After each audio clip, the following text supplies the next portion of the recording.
Senate election हो गए, हुकूमत पहले कहती रही, बोलती रही, बल्कि चीखती रही कि ये हॉर्स ट्रेडिंग होगी, लेकिन अब जबकि ऑपोजिशन हारी है तो अब हॉर्स ट्रेडिंग का शोर है और इलेक्शन कमीशन के किरदार पर अब ऑपोजिशन की तरफ से उंगलियां उठाई जा रही हैं। हुकूमत भी पहले कह रही थी। हुक्मरान जमात को यूसुफ रजा गिलानी की जीत पर शुगू को शुबात हैं, तो पीपल्स पार्टी के जो सादिक संजरानी साहब हैं, उनके चेयरमैन मुंतखब होने पर इलेक्शन कमीशन के फैसलों पर नाला हो चुकी है ऑपोजिशन। अब बिल्कुल ऐसी सूरत हाल आ चुकी है। ऑपोजिशन दोनों को मसला है। 7 वोट मुस्तरद करने पर पीपल्स पार्टी इलेक्शन कमीशन के खिलाफ अदालत जाने के लिए तैयार है और आजकल में हाई कोर्ट में पिटीशन भी दायर कर दी जाएगी।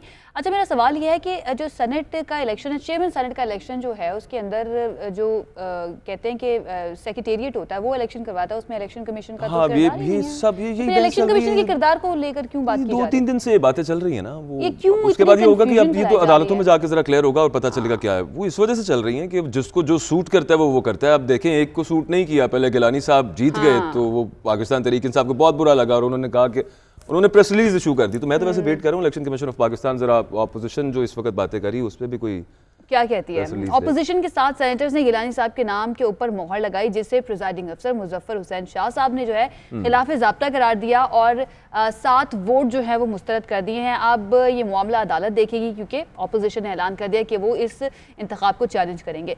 चेयरमैन सेनेट के इलेक्शन से एक रोज़ पहले पोलिंग बूथ के अंदर नस्ब होने वाले खुफिया कैमरों का मामला जो था ना, वो भी बहुत ही ज़बरदस्त था और उसके बाद जो हम देख रहे हैं बहुत ही सियासी हलचल जो है वो मची हुई है। अच्छा, हम उस दिन भी बात कर रहे थे अकबर की, जो ट्विटर पर जंग चल रही थी। हाँ, सही फवाद चौधरी साहब जो है वो इस सिचुएशन को बहुत ज़्यादा एंजॉय कर रहे थे और वो कह रहे थे कि जल्दी से जाके ना सारे कैमरे ढूंढ लें, कहीं ऐसा ना हो कि मुसद्दिक मलिक साहब और मुस्तफा नवाज खोखर साहब जो है ना सारी वायरिंग उखेड़ दें सेनेट की। तो बड़े मजे की उनकी जानिब से ट्वीट्स। लेकिन कैमरे वैसे आयशा ऐसी थी, ये जैसे हमारे सामने लगे हुए ना, इतने बड़े कैमरे हैं कि आप तो आप ये हो नहीं सकता कि आप इसको मिस कर दें। इनको खुफिया कैमरे वो कह रहे थे। तो और ये भी बड़े इंटरेस्टिंग है कि मिले भी नून लीग के एक सेनेटर को और पीपल्स पार्टी के दोनों इकट्ठे गए थे ना, दोनों इकट्ठे गए थे और वो जाते साथ ही उनको उनकी नज़र जो है ना वो कैमरों के ऊपर पड़ी थी। बहुत ही मज़ेदार सिचुएशन थी, हमने बहुत एंजॉय किया। सादिक संजरानी जो है वो अक़लियत में थे, लेकिन उसके बावजूद वो चेयरमैन सेनेट एक मरतबा फिर से बन गए हैं, लेकिन उनके लिए सेनेट चलाना मुश्किल हो सकता है क्योंकि ऑपोजिशन इत्तेहाद जो है वो तहरीक अदम एतमाद का कार्ड खेलने के लिए पर तोड़ रहा है। एक दफा फिर वो पहले भी जो हुआ। अच्छा, वैसे एक तो बात ये है कि सादिक संजरानी साहब तो जीत गए, लेकिन जो मिर्जा आफरीदी साहब को वो 8 जाया शुदा वोट, अच्छा सीख लिया उन्होंने कि बाकायदा जाके सीख लिया, कितने क्विक लर्नर है ऑपोजिशन। नहीं, वो आपका क्या ख्याल है कि वो उन्होंने गलती से यूसुफ रजा गिलानी साहब के नाम पर लगता है? मैं सीरियस बात कर रही हूं, क्या हो गया अकबर, मतलब आप बहुत समझदार हैं, आपको पता है मैं क्या बात कर रही हूं। अचानक लगा, मैंने कहा शायद आयशा को कुछ हो गया। वज़ीर आज़म, वज़ीर आला पंजाब और चेयरमैन सेनेट की कुर्सी हिलाने के लिए ऑपोजिशन इत्तेहाद जो है वो नंबर गेम में खुद को ज्यादा मजबूत तस्वुर कर रहा है और आने वाले कुछ रोज मुल्क की सियासत में किसी बड़ी तब्दीली का पेश खैमा साबित हो सकते हैं। जैसे कि हमेशा बड़ी तब्दीली आने का कुछ ना कुछ लग ही रहा होता है। और आयशा, एक और चीज़ यहाँ पर कि अभी तो जो मामला होता है वो होगा, लेकिन उसके बाद जब कानून साजी की तरफ मामला जाएगा तो ये ज्यादा रिफ्ट आ जाएगी दोनों में। पहले तो वो पहले ही नहीं मानते और वो कहते थे जी एनआरओ मांग रहे हैं हमसे, तो कोई कानून साजी नहीं होगी। अब तो खैर उनकी मेजॉरिटी बहरहाल है, उनकी चेयरमैन चाहे इनका शिबली फराज साहब ने हमें ज्वाइन किया इस सारी सूरत हाल पर बात करने के लिए। वज़ीर इत्तलात व नशरियात, बहुत शुक्रिया सर, आपने वक्त दिया। ये फरमाइए कि सेनेट के चेयरमैन के इंतखाब पर अब ऑपोजिशन को भी तहफ़्फ़ुज़ात हैं और वो इस इलेक्शन को अदालत में चैलेंज करने का इरादा रखते हैं। तहरीक इंसाफ को भी इससे पहले इलेक्शन कमीशन से कुछ शिकायत रहीं और इंतखाबात की शफाफियत पर तनकीद आप लोग भी करते रहे हैं। तो क्या आप समझते नहीं कि एक मौका आ गया कि यहाँ पर ऑपोजिशन के साथ मिलकर आप इस सब मामले का कोई हल निकालने की कोशिश करें? देखिए, बात यह है कि हमारा तो मौका बड़ा वाज़ेह था, लेकिन यही ओपोजिशन वाले जिन्होंने के वोट की मुखालिफत करके इस पूरे मुल्क में ये कंट्रोवर्सी खड़ी कर दी और जो प्राइम मिनिस्टर इमरान खान कहते हैं कि लेजिस्लेशन को आप सपोर्ट करें, लेकिन उन्होंने मुखालिफत की। अगर ये चीजें ये मान लेते, अगर इनके दिल में कोई चोर ना होता तो ये मसले मसाइल होते नहीं। अब अगर उनको इस इलेक्शन के रिजल्ट्स पे तहफ़्फ़ुज़ात हैं तो वो जाएं, उनका जो एक वो हक है, कानूनी हक है कि वो जाएं जिधर जाते हैं, लेकिन टाइम वेस्ट करेंगे कौम का, उससे बनना कुछ भी नहीं है। कवानीन बड़े क्लियर हैं, पार्लियामेंट का अंदरूनी मसला है, तो ये जो है तो अपोजिशन इसको सिर्फ अपनी एक पॉलिटिकल एक्टिविटी बनाना चाहती है और अपनी खिफत मिटाना चाहती है और कुछ भी नहीं है, इसका निकलना कुछ भी नहीं है। आप मेरे ये अल्फाज नोट कर लें।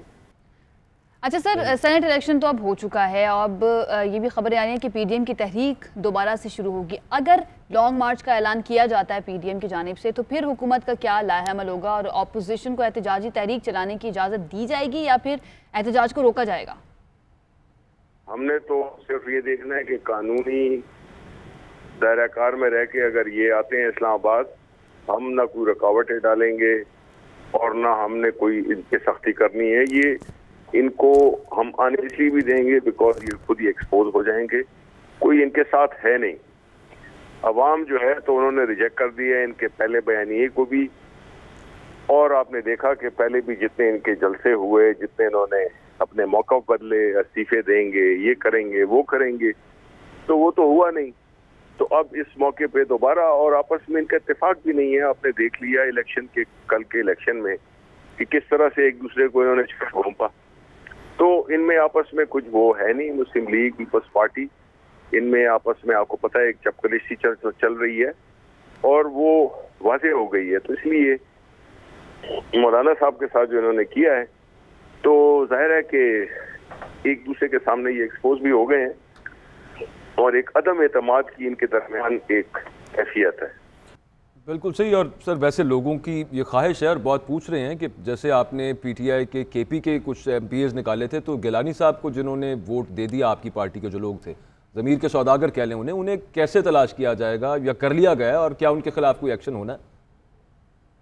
देखिए यार, बात यह है कि इस सवाल का जवाब आपको मिल जाएगा, लेकिन बात यह है कि आपको ये बात पूछनी चाहिए कि दोनों पार्टीज ने मिलके एक प्राइम मिनिस्टर के इस मौकफ को क्यों अपोज किया, जो कि था कि आप आजादाना, इंडिपेंडेंट और एक ट्रांसपेरेंट इलेक्शन के लिए शो ऑफ हैंड्स का इलेक्शन करें। वो नहीं किया बिकॉज ये इनकी जो नीयत थी वही गलत थी। इनका पैसे का इस्तेमाल ही इनकी सियासत का एक बुनियादी सुतून है। तो ये सवाल तो आप उनसे पूछे ना, आप इसको छोड़ें कि हमने क्या करना है। हमने किया भी है और आगे भी करेंगे। सही सही। अच्छा सर, नून लीग का हम देख रहे हैं कि बयानिया और साथ साथ उनके रहनुमाओं का लहजा जो है वो इंतहाई तल्ख होता जा रहा है। अब जावेद लतीफ़ साहब की बात कर ले, उनकी तरफ से भी ऐसा बयान सामने आया जिसे इंतहाई नामुनासिब करार दिया जा रहा है।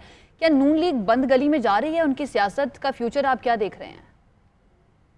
ये हमेशा से बंद गली में गए हैं। ये तो जब शुरू हुई थी इनकी, तो प्राइम मिनिस्टर ने कहा था कि ये बंद गली में जा रहे हैं और इनको इसका हमें तजुर्बा है। पीटीआई ये सारी चीजें कर चुकी है। हमसे बड़े धरने किसी ने नहीं किए, 126 दिन लॉन्ग मार्च, हमने जलसे, तारीखी जलसे हमने किए, लेकिन कुछ उससे हुआ नहीं।